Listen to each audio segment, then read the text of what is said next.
시작합니다.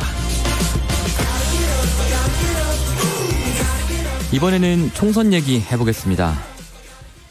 더불어민주당 안팎에서 비례대표용 위성정당 창단론, 이 얘기가 솔솔 나오고 있습니다. 물론 공식적으로 당 지도부는 부인하고 있지만요. 부인하고 있는데도 창당 청사진의 내용이 구체화되고 있다는 얘기들이 계속 나오고 있거든요. 가장 강력하게 반발하고 있는 정당이죠. 정의당 윤소아 원내대표 연결해서 의견 들어보겠습니다. 안녕하십니까? 네, 안녕하세요. 정의당의 윤소아입니다. 예. 지금 코로나19 때문에 총선 전략 짜기도 참 어려우시죠? 그렇죠. 지금은 무엇보다도 코로나19 지역 확산 방지에 총력을 기울이는데 예. 힘을 모아야 되니까요. 예. 그래서 저도 오늘 예비후보 등록하는데 그냥 간단히 서류로만 등록하려고 하고 있습니다. 접촉을 최소화하기 위해서. 예. 네, 원래 총선이라고 하면은 유권자를 만나서 지역 발전의 정책과 대한민국 미래 비전을 이야기해야 되는데 유권자와의 이렇게 접촉 자체도 힘들고요. 그래서 온라인 선거 운동을 중심으로 하면서 만약에 이제 공식 선거 운동이 시작되면 선관위에서 유권자의 알 권리와 평가 기회를 적극화하기 위해서 토론회 횟수 등을 늘리자고 이렇게 좀 제안을 하고 있습니다. 네, 그렇군요. 네네. 근데 사실은 이렇게 선거 운동을 많이 못 하게 되고 실질적인 선거 운동 기간이 좀 짧아지면 소수 정당이 좀 더 불리한 거 아니에요? 그러죠. 어차피 또 새로 진입을 하려고 하는 신진 세력들과 거대 정당이 아니어서 마이크가 적은 소수 정당의 선거적으로 불리한 게 사실이죠. 예. 안 그래도 지금 불리한 상황으로 돌아가고 있는데 지금 더불어민주당 안팎에서는 비례대표용 위성정당 창단론, 이게 고개를 들고 있어요. 공식적으로는 안 한다고 하는데 자꾸 언론 기사 통해서 이런저런 얘기들이 나오고 있습니다. 네. 어떻게 보세요? 네, 민주당에서도 그동안에 위성정당을 민주주의 흑역사다 이렇게 비판해 왔지 않습니까? 예. 그래서 전 수구보수 세력이 아무리 꼼수를 쓴다 해도 여기에 꼼수로 맞서는 것은 대의도 지키지 못할 뿐더러 실리도 얻지 못한다. 불의가 답이 아니다는 거죠. 네. 이건 정치 개혁이 아니라고 여론도 지금 부정적이거든요.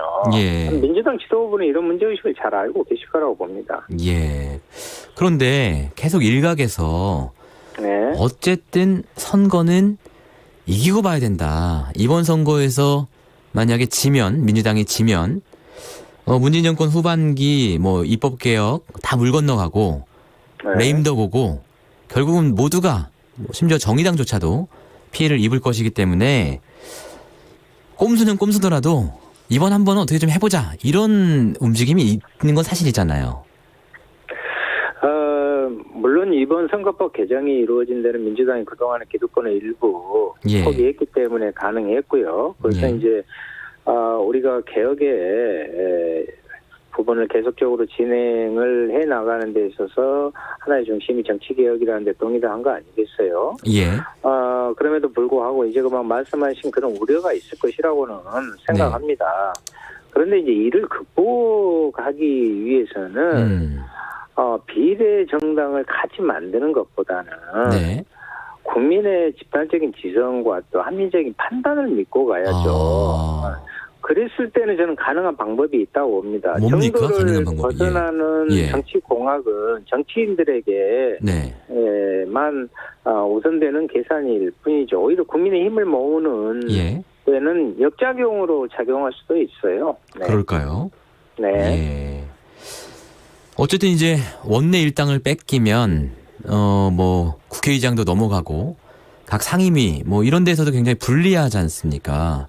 네네. 그리고 심지어는 대통령 탄핵도 추진할 거다 이런 얘기도 흘러나오고 있어요. 그런 어떤 민주당 지지자들로서는 좀 절박한 심정은 있는 것 같습니다. 과연 국민의 선택에만 맡겨도 되느냐 이런 거죠. 아니 민주당만의 절박함이 아니죠. 예. 진보 개혁 진영의 전체적인 부분에 있어서 그러한 것에 네.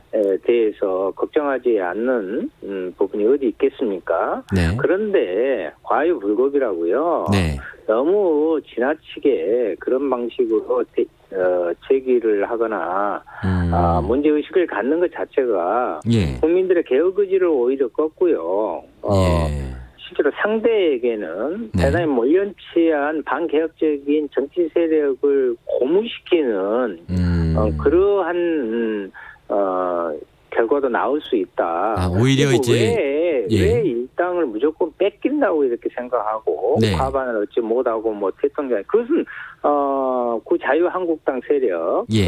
미래통합당에서 주장한 것을 그대로 오히려 받아들이는 과한 공포심이 아닌가. 이럴 때일수록 진보 개혁 진영이 힘을 합하고 국민의 민심을 얻어내는데 총력을 다해야죠. 그럼 대표님께서는 이대로 가더라도 별다른 조치 없이 가더라도 민주개혁 진영이 과반 이상을 얻을 수 있다 이렇게 보시는 건가요? 저는 지금의 역사 흐름에 있어서 선거라는 한 국면이 대단히 중요한 국면이지만 전체적인 대세를 지금 거스를 수 있는 단계는 아니다고 보고요. 손 놓고 있자고만 아니라 지금 현재요. 위성 정당을 불법이라고 하면서 새로운 정당을 창당하는 문제는 옳고 그름을 떠나서 불가능하다고 봅니다. 시간도 없고요. 각 당의 동의를 받을 수가 없어요. 그래요. 그래서 우리는 실제 본 원칙을 가지고 정도를 갔을 때 진보 개혁 진영이 연대해서 할 수 있는 국민의 마음을 얻을 수 있는 가능성이 더 크다는 그런 판단을 하고 있는 거죠. 그리고 비례 위성정당에 대해서는 단호히 맞서야죠. 네. 이런 아이디어도 있는 것 같아요. 이제 민주당의 비례 위성정당을 만드는 게 아니라 범진보를 다 합쳐서 범진보 비례정당을 만들자. 이런 아이디어가 어제부터 나오고 있는 것 같은데 이 아이디어에 대해서도 그러면 부정적인 생각이십니까? 그저께 저희들은 밝혔습니다만 지금 상황에서 그 부분에 전혀 생각을 하지 않고 있습니다. 전혀 응할 생각이 없다. 네네. 예, 그렇군요. 자, 그러면 뭔가 이제 대안을 갖고 계신 건 없으세요? 이를테면 미래통합당의 이 비례정당 이거 관련해서는 소송도 하고 계신 거 아니에요? 예, 그렇습니다. 먼저 24일 선관위가 위성정당을 용인한 것은 선거권 침해 행위를 했다고 보기 때문에 헌법 소원 심판을 제기했습니다. 그런데 이 이혼 소송은 저희들로 봐서는 시작일 뿐이고요. 저희들이 긴급하게 의원당과 광역 시도당 위원장 전체 연석회의를 통해서 이원적인 위성정당과 끝까지 싸워나가기로 하고요.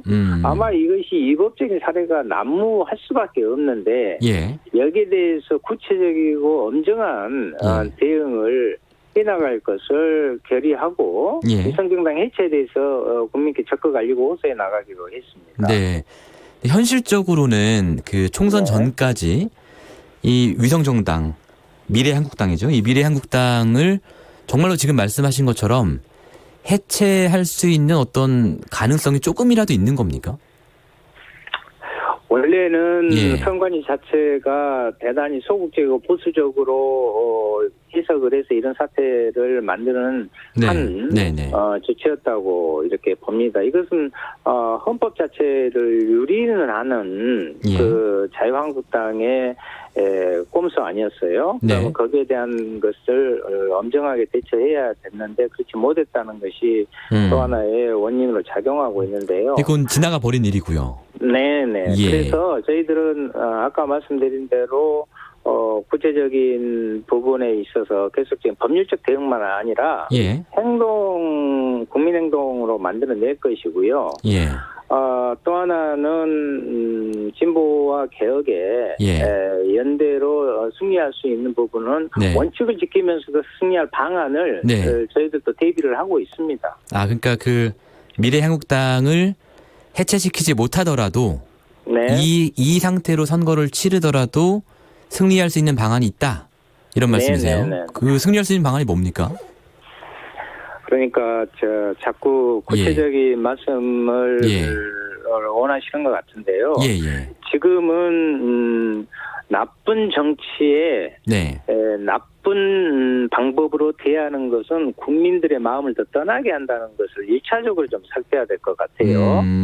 우리는 우리의 방식으로 정도를 가면서 그 안에서 할 수 있는 원칙을 지키면서도 국민의 마음을 얻어서 반개혁 세력을 심판할 수 있는 서로의 방안을 마련해보는 것이 필요하죠. 그런 것은 저는 많이 있다고 봅니다. 한 가지만 예를 좀 들어주시면요.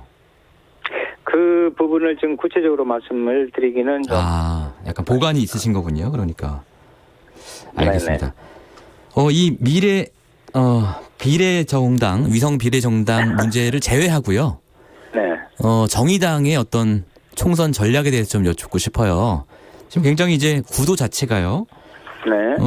보수 정당이 일단 뭐 소통합이든 대통합이든 통합을 한 상황이고, 뭐 이런 상황에서 이제 소수 정당의 입지가 좀 약해지는 거 아니냐 이런 걱정도 됩니다. 어떤 전략을 갖고 계십니까? 전체적으로 봤을 때. 실제 이제 우리들 스스로가 정의당은 정치 개혁의 전면에서 지금까지 해온 게 사실 아니겠습니까? 그래서 실제 정치 공학적이 아니라 민심을 그대로 좀 받드는 그리고 이번 이제 코로나19 사태와 관련해서도 전반적인 거기에 대한 대응책을 지금부터라도 지금 내놓고 있거든요. 그러한 것들을 통해서 새로운 정치 질서를 만드는데 정의당이 어려운 길이지만 정도를 가는 제대로 된 정당이구나 하는 부분으로서 정책과 비전을 내면서 국민의 마음을 얻어 나갈 것입니다. 정의당이 과거에 굉장히 뭐랄까요? 앞서가는 정책들을 많이 제안을 했고 그게 이제 현실에서 정말 실현된 경우가 많이 있었거든요. 이번 총선에서 혹시 정의당에서 대표 상품으로 밀고 있는 뭐 공약 같은 게 있다면, 정책 같은 게 있다면 하나만 소개 부탁드릴까요? 저희들은 우선은 무엇보다도 이제 그 그린 뉴딜 경제 정책으로 가야 된다. 그린 뉴딜. 뉴딜 정책이 단순히 도시재생이라는 이런 부분을 뛰어넘어서 탄소 산업이라든가 이런 부분들을 보다 조금씩 줄여나가면서 그러한 경제정책의 대전환의 패러다임을 만들어내야 된다. 이것을 좀 우선으로 좀 하고요. 세계적인 흐름하고도 뭐 맞닿아 있는 얘기 같습니다. 그리고 그것이 또 한편으로는요. 지금 코로나19와 같은 경우에 변종의 바이러스 부분이 자꾸 이제 주기가 짧아질 것이라고 지금 예측하고 있잖아요. 조금만 간단하게 말씀 부탁드릴게요. 그런 모든 부분들이 축약된 그러한 사회 경제 체제의 부분을 지금부터 준비하는 것이 핵심적인 부분입니다. 오늘 말씀 잘 들었습니다. 정의당 윤소아 원내대표와 얘기 나눠봤습니다. KBS 1라디오 김경래 최강시사 1부는 여기까지입니다. 잠시 뒤 2부로 다시 돌아오겠습니다.